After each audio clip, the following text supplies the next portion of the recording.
Good evening, everyone, and welcome to the SportzMoose Media podcast for this week as we continue talking about area high school football games in the South Alabama, Northwest Florida area. And as always, I am privileged to have on the phone line this evening my partner in crime, Rick Burkett. Rick, how you doing?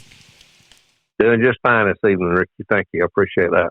Yes, sir. Always good to have you. And, of course, you and I, we get an opportunity to hang out every week and do high school football on the radio, and that's really awesome. So we have a lot of fun doing that. And we got a big game coming up this Friday night that we will talk about here in a little later. But we want to cover some of our other area teams that we follow here in the Monroe County area, Escambia County, Alabama. Some big games happening as you and I have talked about off the air, off the podcast. That this is really a big week. This is kind of the third week of public school ball in the Alabama High School Athletic Association, and most of these schools now in this third week, they're fixing to kick off region play, and so now the games that have not really meant as much except for pride and stuff, these games are starting to have meaning because you're going to end up with these region games trying to decide region champions and stuff as we work our way through toward the end of the year. That's right. I mean, a lot of the schools around the state, not just around here, but around the state, they'll start off with playing some different, somebody outside their conference, some outside their classification or whatever for a week. Some do for a couple of weeks, and then by week 3 start getting into the meat of the region schedules and the games that really count. Well, and we got some big ones coming up. That's right. Yeah, we definitely do. Got some big games coming up this week on the schedule. Let's talk about one of the games that's going on here locally up here in Monroe County as we talk about the Monroe County High School Tigers. And the Tigers, they are 1-0 as they did not play the opening week of the season, which would have been August the 26th. They waited until last Friday night on September the 1st to get started with their season, and they took on the J.F. Shields Panthers, and the Monroe County High School Tigers, they were victorious over the J.F. Shields Panthers in a ball game that was played at Monroe County. That game the Tigers ended up beating the Panthers by a score of 54-22 as Coach Shannon Felder and his Tigers got things off to a good start. But as we said, this is actually the third week of the season. Monroe County has only had the one game against J.F. Shields, but they kind of step it up this week. They've got a big game as they will be entertaining the Thomasville Tigers. That game gets underway at 7 o'clock on Friday night in Monroeville. So Thomasville coming to town to take on the Monroe County Tigers, and I tell you, that Thomasville bunch is a really good football team. Oh, they really are, and the last, no telling how long year in, year out they are, but you've got a good coach who's doing a great job. Coach Felder's doing a good job, I think, at Monroe County, showing some improvement, and that's what he's looking for, and that's a tough nut to crack right there, having to play Thomasville, because Thomasville is a really good football team. They had 3 or 4 losses last year, but only one of them most of them were close games. I mean, really close. So I think they went. Yeah, they did. I'm sitting there looking. Went to the third round, and of course that same St. James team, the guy W.S. Neal that we watched. Neal gives St. James a very good football game, but they pretty well controlled that game at home versus Thomasville in the playoffs, and then Thomasville bowed out, but not until the third round. So we know Thomasville's a good team. So that's just, as they used to say, pretty tough road to hoe for Monroe County. Yeah, Thomasville, they did not play week 1 either, as they took off on the 25th of August. Of course, they probably wise to do that, because if you remember, back during the month of August, that's when it was so stinking hot, and so they didn't play on the 25th. Things did cool off a little bit last week as they entertained Sweetwater, and they played Sweetwater at Sweetwater. They ended up beating Sweetwater in that ball game by a score of 26-13. And of course, this week they will take on Monroe County. That is their first region game of the year. Now they've got some toughies as well. Do Thomasville. They've got Monroe County this week, and then next week they'll be at Hillcrest Evergreen, and then after that they return home against Cottage Hill Christian. So they have a non-region game to start things off last week, and then bam, bam, bam, 3 region games in a row before an open date on September the 29th. But that's going to be a good football game right there between the Monroe County High School Tigers and the Thomasville Tigers. As I said, that game gets underway Friday night at 7 o'clock in Monroeville. Yeah, and it's hard to gauge much from that game against Sweetwater. Sweetwater, we don't really know what they've got. Historically, they're one of the best teams in the state in 2A type small school football, but and sometimes beats even 7A schools. But we really don't know what Sweetwater's got this year yet. So we'll find out over the next couple of weeks for Thomasville and Monroe County. Yeah, Sweetwater's one of those teams that can from, depending on which year it is, they kind of toggle back and forth between 2A and 1A. And at this point in time, they're playing 1A football in the state of Alabama. As we continue looking at more games in the area, of course, we move from Monroe County High right down Highway 21. It's not very far at all as the crow flies, as they say. We're going to move down and take a look at the AISA Monroe Academy Volunteers. Monroe Academy, the Volunteers, under Coach Mitchell Tuberville there, they have traditionally been a very good football team, and they still are, but they've run on some hard times here of late, and right now they're 1-2. They beat Sparta Academy as we take a look at what they've done so far. Of course, they lost their opening game of the year. That goes all the way back to August the 15th, I believe it was, and that was when they took on the defending Class 1A. It's actually August the 18th. August the 18th, they took on the AISA defending state champion in Class 1A, Jackson Academy. They lost that game by a score of 31-6. Then they took on Sparta Academy on Thursday night, August the 24th. They won that game big, 59-14 over the Sparta Warriors, and then they got it handed to them last week as they traveled up to Opelika, the Opelika area, and they got beat by Lee Scott Academy. A big score there as Lee Scott hung 51 on them, and Monroe Academy was unable to cross the goal line all night long. The score there was 51-0. Now the Volunteers will be at home this Friday night as they take on Valiant Cross Academy. Valiant Cross plays out of Montgomery, and they will be coming down here and taking on Monroe Academy. That game will be played on the campus at Volunteer Stadium there. So that's where that game will be held this week. Yeah, they've got it. The 2 losses they had were to 2 extremely good football teams, the defending champion Jackson Academy in 1A and Lee Scott, the defending champion in 3A. So two tough teams. But I think they got a good shot against Valiant Cross. We'll see. Yeah, Valiant Cross is a team that they're really loaded with some athletes and everything. And I know that Valiant Cross did. They lost last week, I believe, or actually week before, as Escambia Academy went up to Montgomery and played them on campus at Alabama State University, and the Cougars of Escambia Academy, they beat Valiant Cross, but Valiant Cross will be making their way down here to Monroeville. That game is scheduled for Friday night at 7 o'clock, and it will be played at Volunteer Stadium here on campus at Monroe Academy.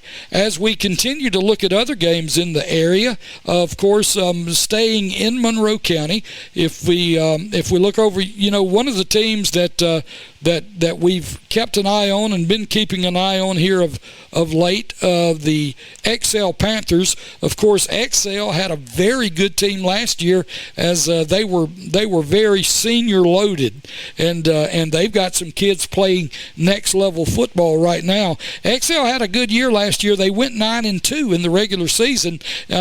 Surprisingly, got beat in the first round of the state playoffs, but a really good football team was XL. XL did not play last week, but they opened up their season on August the 25th as they went to Mobile, and they opened up the brand new campus football facility at BC Rain High School. And of course, XL lost to BC Rain in that game by a score of 34-14. Now, XL will be at home this Friday night. They will open region play against Cottage Hill Christian. Yeah, and in that game against BC Rain's got an improved football team. They played a tough last week, a tough Viger team, and played them close. So BC Rain, and of course BC Rain now they've got to play Faith Academy. They're open this week and they play Faith Academy, so tough schedule for them too. So, but yeah, XL, no shame in that loss to BC Rain, and they still got everything in front of them for the year for sure. Yeah, coming up for XL, they've got Cottage Hill Christian this Friday night, and then it doesn't get any easier after that because they got to make a trip to Mobile on September the 15th. They'll take on Mobile Christian at Mobile Christian on the 15th, and then the 22nd of September they will be back at home against the Flaumonton Hurricanes before playing their in-county rival JU Blackshear to kind of close things out for the month of September. That JU Blackshear XL game will be played on Friday night, the 29th of September. So some big games upcoming.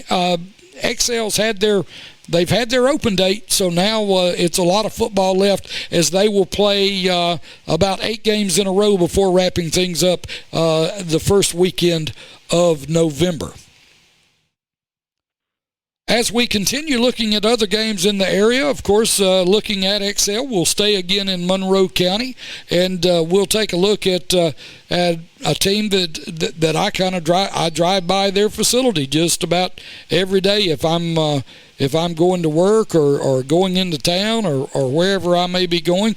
But the JU Blackshear Bulldogs, the JU Blackshear Bulldogs, they are 2-0 so far on the year. JU Blackshear opened their season up by beating JF Shields in their opening game. They beat Shields by a score of 47-20 at home. They played at home again last Friday night as they took on Southern Choctaw. They beat Southern Choctaw 33-29. So the Bulldogs of JU Blackshear, they're 2-0, and they stay at home as they play 3 in a row at home. They will be at home this week against Francis Marion. So I really don't know that much about Francis Marion except what I can learn by looking at things over on the internet and everything. But what I did find out about Francis Marion is that they were open on the 25th of August as well, and they played at Greene County last week as they opened their season up on Friday night. They lost to Greene County by a score of 13-0. So JU Blackshear, Coach Wes Sims and that bunch from Blackshear, the Bulldogs, they're a pretty good football team, not bad, but this will actually open up region play for them, and they will be taking on this bunch from Francis Marion. So the Blackshear Bulldogs looking to start their season off this year at 3-0. That's right, and of course, it's one of the hardest things to do is to get young men to do it that way, is to take it one game at a time. Looking at their schedule, they do have an opportunity to, kind of get things rolling, but let's just make sure we take it one game at a time and take care of Francis Marion and then get off to a 3-0 start. Yeah, that'll be a big game here as I'm sure all the excitement of J.U. Blacksher football, especially with them being early in the year, them being 2-0 already, a chance to go 3-0. This place will be hopping over here in Uri as the Bulldogs play at home on Friday night.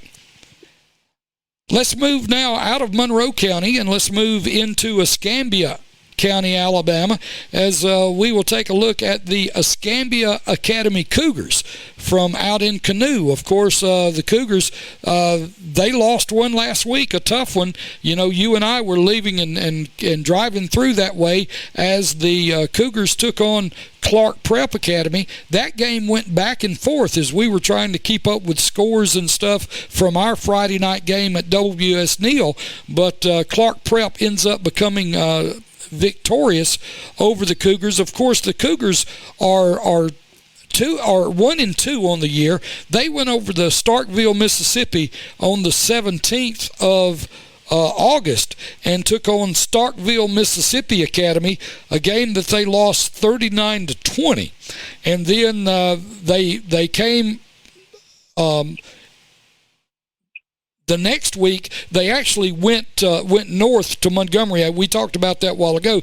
They went north to Montgomery and played on campus at Alabama State. They played Valiant Cross. That's a game that they won 23-7. And then last week, as I said, in a back and forth game, they battled Clark Prep in a game that Clark Prep ended up winning by a score of 42-28. This week, they go back on the road again. They got to go all the way up to Birmingham to Banks Academy, and that game's going to be at Friday night. So that will be where Escambia Academy, the Cougars, will play. Let's take a look at what Banks Academy has done this year so far. And in looking at the Banks Academy record, they have won. They are 2-0. They beat Bessemer Academy by a score of 40-30, and then they turned right around and beat Patrician Academy last week by a score of 27-20. So 2-0 for Banks Academy, and the Escambia Academy Cougars have to go up there and take on them. That may end up being a tough game for the Cougars. That is true, but I think the EA can win that game. And we covered the EA Banks Academy game before. A lot of good athletes at Banks Academy, but that Escambia Academy, they're 1-2, but both their losses were good competitive games. I watched the game on TV against Starkville Academy up in Starkville. I think was that the name of it, Starkville Academy? Yeah, Starkville. But it was the score wound up being 39-20, but it was a pretty close game for most of the game, just tit for tat, and they played that one tough. And then they had the halftime lead last week against their opponent last week in Clark County, and then it was one team would score, the other would score in the second half, and then of course had the injury situation kind of stalled the game, but. It wouldn't surprise me if EA could pull off a victory against Banks Academy. Well, we'll certainly be pulling for them as the Cougars get on the bus and they head north to try to take on Banks. And, of course, it sounds like, just from what I've read and everything, that Banks has a very good football team. Well, we know Patrician Academy is a good football team, and they beat them 27-20 last week, so over at Butler. So pretty good team for sure. As we stay in Escambia County, Alabama, let's take a look at our old school. Of course, you and I got an opportunity to go over and do their game on the radio Friday night, the Escambia County High School Blue Devils. It was a pleasure for us to go see them pick up their second win of the year as they defeated the Northview, Florida Chiefs by a score of 26-14. Of course, the opening game of the year, the Blue Devils took on Cottage Hill Christian at Cottage Hill Christian in Mobile, a game that they won 20-9. The Blue Devils will get on the bus this week and they travel to Satsuma High School in Satsuma, Alabama. That's going to open region play for them as they will take on the Satsuma Gators in a game that is scheduled for Friday night. And really, in looking at things, the way that Satsuma's season has unfolded so far is Satsuma got a victory over McIntosh back on the 25th of August by a score of 26-6. They then also beat Cottage Hill Christian by a score of 28-22 last Friday night, and this will open up region play for Escambia County, for the Blue Devils, and for Satsuma as they take on each other. That game will be played in Mobile County over at Satsuma High School. That's right. And I hope I hope Atmore travels well. I hope EA goes down there to support the team. Satsuma and Escambia County both a little they're both undefeated at this point. So it's a little bit, and they're both trying to form that identity as a team and show what they can do. So it's a big game for both. If Escambia County can pull this one off and start 3-0, then kind of get the bus rolling. Sky's the limit.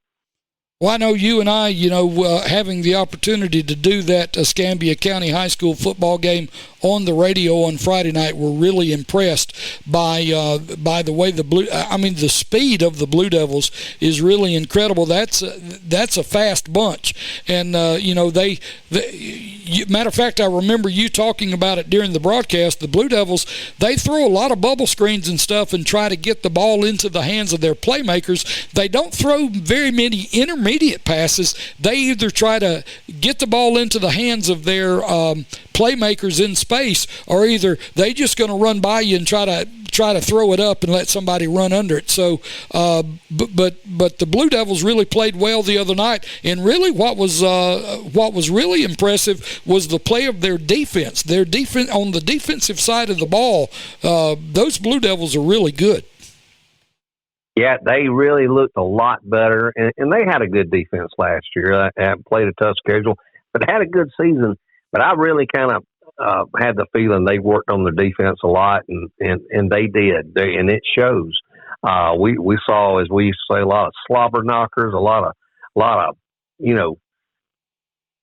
roughhousing type swarm to the ball defense, and led by Michael French, the defensive player for the week for the Blue Devils, and then Jamarian Robinson, the quarterback. I mean, he threw some beautiful passes in the game, in addition to the bubble screens and things like that.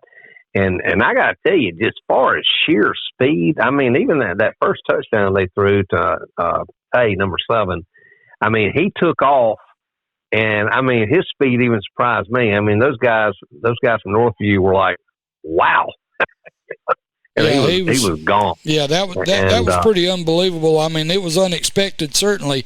As I knew they had some speed, but I didn't think overall as a team they had that much team speed. But they're pretty athletic and can flat shore can flat shore lay it down. Another thing that was pretty impressive about Escambia County High School, the Atmore Blue Devils, the lack of penalties. Northview, we know they're good. They're historically good in and out. We know they got a good coach, and so does Atmore with Coach Vincent Harris. But the one thing that me and you and I both saw during the game, there wasn't many penalties by that bench. They were pretty disciplined looking group. Yeah, that's a good word. That was what I was going to say, is that they showed a lot of discipline during the ball game, not jumping off sides, no late hits, nothing boneheaded that would cost you a close ball game if you were in one. Right, and for a while they were in one, and so hope everybody gets out and goes down there and supports Blue Devils this Friday evening. As we continue here in Escambia County, Alabama, let's move from Atmore. Let's drive 31 headed eastbound, and as we approach the town of Flomaton, the Flomaton Hurricanes, with a game that they have this weekend. Of course, the Flomaton Hurricanes will open up region play as well. They played Northview, Florida, and beat them the first game of the season back on the 25th of August by a score of 35-14. And then they played Walton, Florida. They stayed in Florida and played Walton, Florida at home last week, a game that they came out on the short end of the stick of. It was 45-21 Walton, Florida from Defuniak Springs as they beat the Hurricanes. But it opens region play this week as the Hillcrest Evergreen Jaguars will be making their way into Flomaton to open up region play. So Flomaton 1-1, but now the games start meaning something as they will have 3 region games in a row. Hillcrest Evergreen this Friday night, Cottage Hill Christian next week. They will go to Mobile for that one, and then the 22nd of September they will be at Excel. So the games are fixing to start meaning something, and so this is a big game Friday night as Flomaton will host Hillcrest Evergreen. This game has actually been moved. I may have mistakenly said that this game was going to be Friday night. It is not. This game is going to be in Flomaton on Thursday night. You know, the whole thing with the official shortage and everything like that. Right. Well, they've moved the game to Thursday night. That's when it'll be played in Flomaton on Thursday night. Right. Yeah. That's and it goes all back to the same thing we discussed in last week's podcast about the officiating and the shortage of officials. Hillcrest Evergreen, you know, Rick, is a really good football team as well. Hillcrest Evergreen has lost 2 games. Surprisingly, they're 0-2, but the 2 games they've lost, they lost at T.R. Miller in overtime by a score of 26-20, and then they lost at Davidson of Mobile, a game that, boy, there was a lot of points scored, very little defense played as Davidson beat them by a final score of 59-46. So Hillcrest Evergreen looking to kind of get the ship up right and get things going. They'll open up region play, as we said, on Thursday night. That game will be played in Flomaton. So make your plans to attend. If you're a fan of Hillcrest Evergreen or a fan of the Hurricanes, turn out and support them on Thursday night as they get underway. As we continue here with games that'll be played this week, of course, another game that is in Escambia County, Alabama. It's actually a Bruton City School team that will be playing.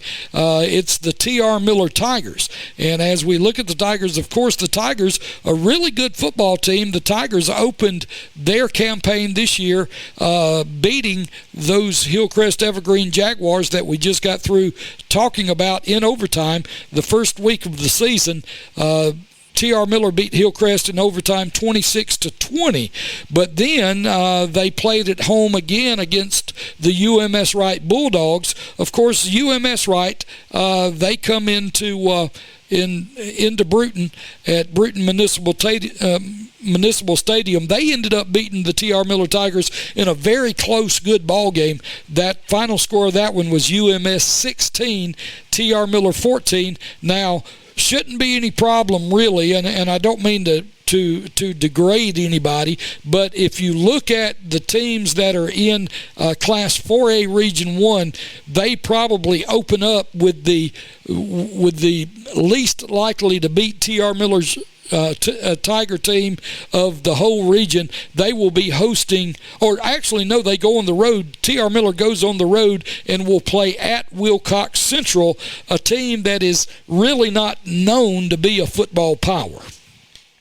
No, they're not, and just they've had good, in the distant past, good football teams, but they really don't stand a chance against T.R. Miller, and best they can hope for is a mercy rule in this game. I mean, so they can just about chalk up the W for that one. Yeah, that's one of those games that we typically talk about, you and I talk about all the time, that are really good for us when we're on the radio. That'll be one of those running clock games in the second half as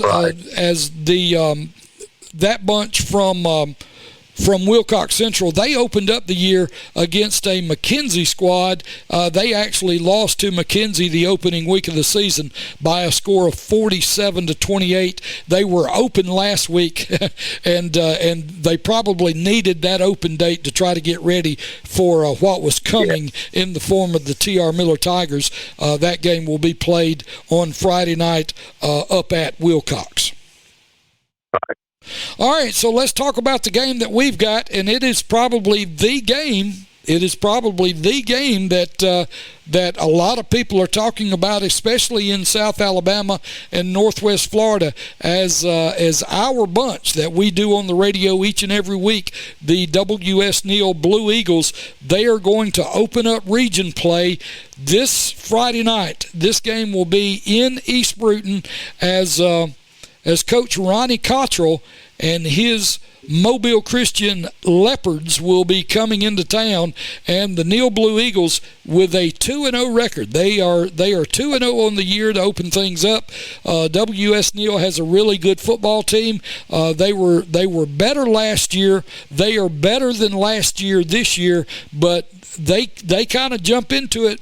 You jump out of the frying pan right into the fire when your first region game you play at home of the season is going to be Coach Cottrell and those Mobile Christian Leopards making their way from Mobile, coming to entertain us at East Bruton, Alabama, there at W.S. Neal on Friday night. Yeah, I mean, this is you've talked about it before. I mean, and just looking at the schedule and looking at the region and W.S. Neal being much improved, and of course, Coach Fountain would get on to us and for spreading looking past the next game. But this game is a game that is the next game, and of the remaining schedule, I think in this whole region which is a very tough region for W.S. Neal, the three teams to beat, in my opinion, are Mobile Christian, W.S. Neal, and this year and Thomasville. I mean, XL, of course, they're good and they may rise up, but we know they lost a lot of seniors from last year. Cottage Hill Christian can be good. Flomaton's good. We know Hillcrest Evergreen is pretty good. Yeah, Hillcrest Evergreen. I was going to say, you've got a grouping right there of about 5 teams. Right. You've got XL, Thomasville, Flomaton, Hillcrest, Mobile Christian, and Neal. Those teams are really good football teams, and so only 4 can make it to the playoffs. So you've got about 6 teams in the region there that have a valid shot, and you've got to pick the 4 best. And you're gonna. The thing is that there's no voting involved. There's no, there's not going to be an AP vote or a coach's poll or whatever. They're going to settle this on the field. So your best 4 records out of those 6 teams are going to qualify for the playoffs. And we feel like pretty positively that W.S. Neal is going to be certainly in that group of 4. And some people have even said. And I've heard it said that this game coming up Friday night could actually be between the 2 best teams in the region. Well, I think they are. That's my opinion too. And maybe Thomasville, but I think the 3 best teams are Neal, Mobile Christian, and Thomasville this year. Just from what I've seen, knowing how many players they brought back and things like that. But one thing's for sure. This to date, in this region, in 3A and in 3A for the state, this is possibly the biggest game so far in the short season.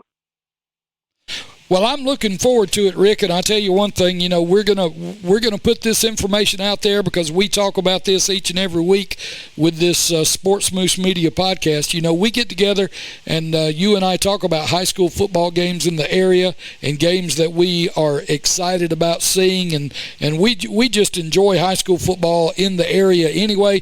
But of all the games that are being played this week, I think this game going on Friday night at W.S. Neal between the Mobile Christian Warriors and the Neal Blue Eagles, this is the game of the week in Class 3A Region 1 and could be one of the best Class 3A games in the entire state of Alabama. A lot of eyes are going to be on this football game.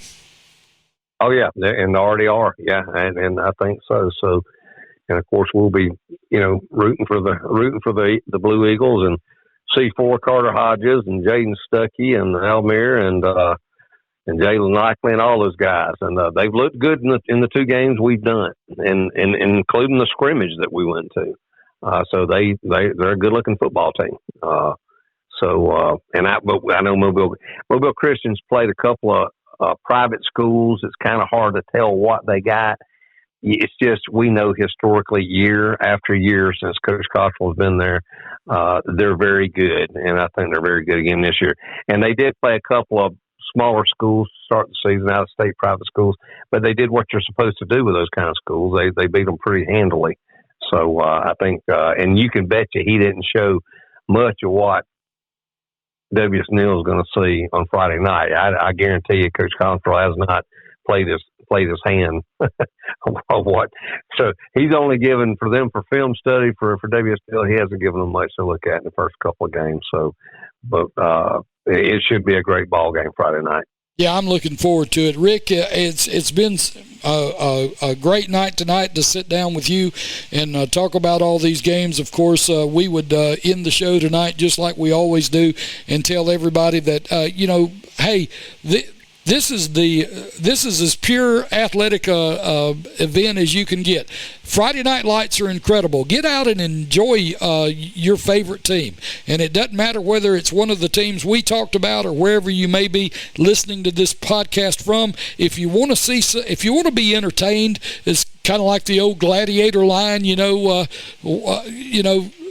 when Maximus said, are you not entertained? So, there's no way you can go see high school football on a Friday night. See that gladiatorial battle on the gridirons here locally and not be entertained. So get out, enjoy high school football, and be a part of that. And, Rick, next week, man, we'll be talking about all these games and hopefully we'll be talking about the Neal Blue Eagles being victorious over those Mobile Christian Leopards, and we would just like to tell everybody that if you're listening to the podcast, by all means, share it, like it, share it with your friends as we try to build this thing. We just want this SportzMoose Media podcast to be a part of your weekly ordeal as you get out and enjoy high school football in the area.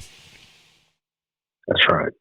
All right, well, thank you so much, Rick, for being a part, and everybody else. That's going to do it for us as we ran a little long tonight, but we said a lot of stuff about some very good football teams, and we'll touch base with you again next week. You've been listening to the SportzMoose Media podcast right here.